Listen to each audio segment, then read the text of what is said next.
Keputusan Ikatan Dokter Indonesia yang memecat mantan Menteri Kesehatan, Dr. Terawan, dari keanggotaan IDI tengah menjadi sorotan publik.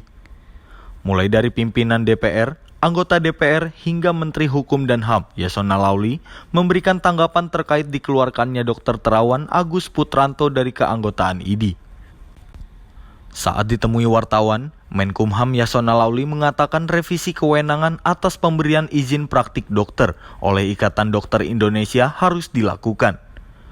Menurutnya pemecatan yang dilakukan kepada mantan Menteri Kesehatan itu tidak relevan dengan jumlah pasien Dr. Terawan yang mengaku puas dengan kinerja dan terobosannya dalam dunia medis.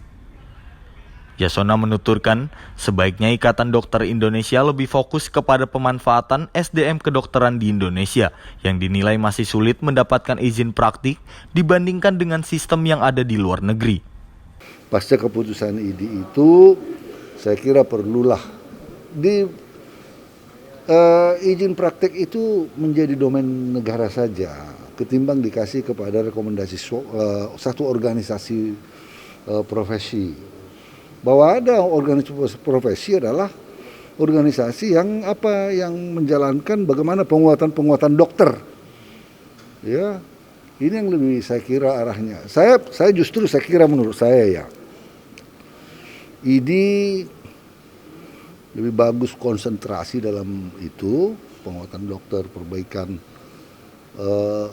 Sekarang banyak sekali orang yang lebih banyak berobat di Sumatera Utara misalnya mengapa orang lebih senang berobat ke Pineng? Kalau di Sumatera Utara ke Pineng, kalau dari Riau ke Malaka, triliun habis.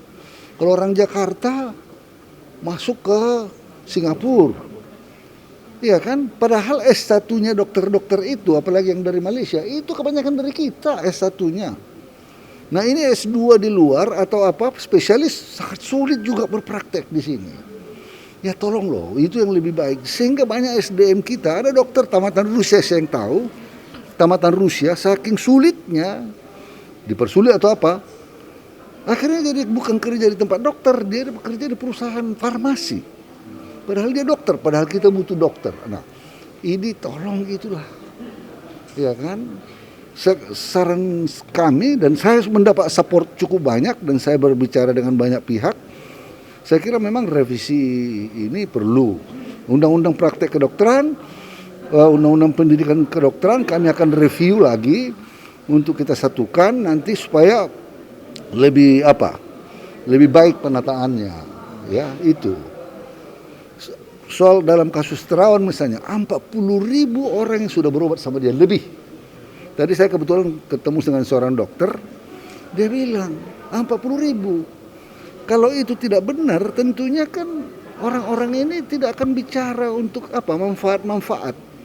Orang mengalami pengalaman empirik, perbaikan empirik dalam dirinya, sehingga diberitahu. Itu menjadi kampanye tersendiri. Nah.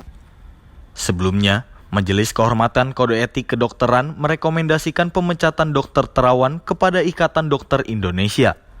Tak hanya memecatnya sebagai anggota keorganisasian, Ikatan Dokter Indonesia juga mencabut izin praktik mantan Menteri Kesehatan itu. Dari Jakarta, Andi Rezaldi, Depananda melaporkan untuk Sinpo TV.